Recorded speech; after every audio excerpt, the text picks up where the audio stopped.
رضوان صاحب آپ موجود تھے اور ایک بڑا اہم مسئلہ ہے جس پر حکومت توجہ نہیں دے رہی ہے، بزنس مین پریشان ہیں، لیکن حکومت کی توجہ صرف ایک جانب ہے اور وہ ہے پی ٹی آئی کے لوگوں کے خلاف کیس بنانا، 2 اسمبلیوں میں جہاں پر 90 روز میں الیکشن ہونے ہیں اس الیکشن کو کسی طرح ڈیلے کرنا۔ اس پہ ہم بات کریں گے۔ وائس چیئرمین پاکستان تحریک انصاف شاہ محمود قریشی صاحب اس وقت ہمارے ساتھ موجود ہیں۔ بہت شکریہ شاہ صاحب آپ کے وقت کا۔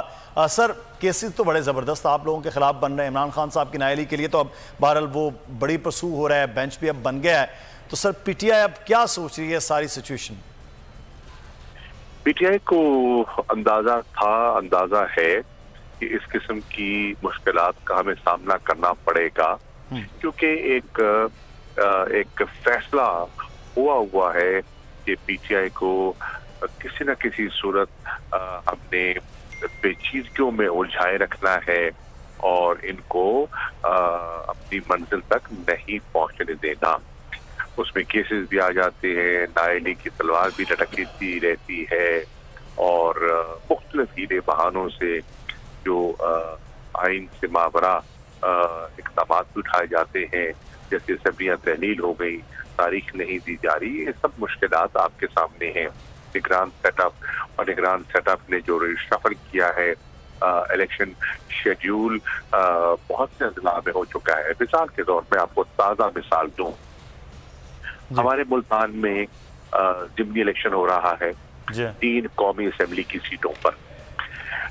الیکشن کمیشن نے ریٹرننگ آفیسر کا تعین کر دیا، وہ نوٹیفائی ہو گئے، انہوں نے کاغذات جاری کر دیے، میں نے کاغذات وصول کر لیے، رات گئے ان کا تبادلہ کر دیا گیا اور صبح جب کاغذات نامزد ہونے تھے تو پتہ چلا وہ جو ہمارے آر او تھے ان کا ٹرانسفر کر دیا گیا ہے، ان کو ایس این جی اے ڈی ڈپارٹمنٹ رپورٹ کرنے کے لیے فوری طور پر کہا گیا ہے اور ان کی جگہ کسی نئے صاحب کو تعینات کیا ہے۔ اب یہ کبھی ایسا نہیں ہوتا جب شیڈیول اناؤنس ہو جائے اور آر او جس نے خود پیپرز دیے ہوں، جو خود الیکشن کی ڈیٹ اور طریقہ کار اناؤنس کر رہا ہو، جو میٹنگز کو سپروائز کر رہا ہو، اسی کو تبدیل کر دیا جائے۔ باہر میں ان کی خدمت میں پیش ہوا اور میں نے کہا کہ ابھی آپ کے پاس چارج بھی ہے، آپ کی ذمہ داری بھی ہے، آپ کو یہاں سے ڈی نوٹیفائی نہیں کیا تو آپ میرے کاغذات وصول کیجیے۔ خیر انہوں نے مہربانی فرماتے ہوئے میرے کاغذات وصول کر لیے اور مجھے جمعے کی اسکروٹنی کی تاریخ بھی دے دی، لیکن وہ تبدیل ہو گئے ہیں۔ اب یہ نہیں معلوم کہ اچھا، اور پھر ڈیٹ جو تھی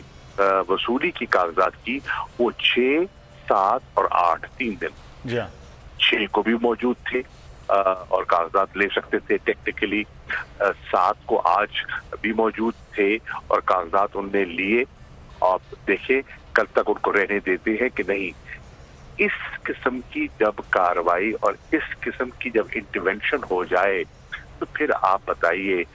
کیسے انتخابات ہوں گے، کتنی شفافیت ہوگی اور کون ان انتخابات کو قبول کرے گا؟ صحیح۔ اچھا شاہ صاحب، آپ انہی انتخابات سے متعلق ہے کہ اگر یہ ضمنی انتخابات حکومت ٹیسٹ کیس چیک کر رہی ہے کہ آپ کی پاپولیرٹی، حکومت کی پاپولیرٹی کہاں ہے، کیا اس کے بعد کوئی فیصلہ ہو سکتا ہے کہ ضمنی یہ نئی الیکشن جو ہیں وہ دونوں اسمبلیوں کے کروائے جا سکے، کے پی اور پنجاب میں؟ دیکھیے، اگر ٹیسٹ انہوں نے کرنا ہے مقبولیت کو یا لوگوں کی سوچ کو، تو پھر تو ایک لیول پلینگ فیلڈ ہے نا، تو ٹیسٹ تو تب ہوگا جب آپ پہلے سے ہی منصوبہ بندیاں شروع کر دیں، پہلے سے ہی تعیناتیاں شروع کر دیں، پہلے ہی سے ہی آپ جوڑ توڑ کا ماحول بنانا شروع کر دیں، دبانا شروع کر دیں، لوگوں کو ورگلانا شروع کر دیں، تو آپ کو خود کو اندازہ کیسے ہوگا کون کہاں کھڑا ہے؟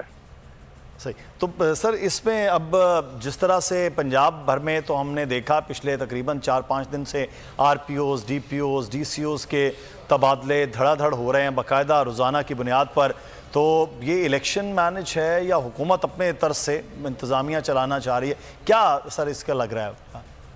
دیکھیے، وہ اس قسم کے لوگ تعینات کرنا چاہ رہے ہیں جن پر انہیں اعتماد ہو اور وہ ان کے احکامات پر عمل کریں، چاہے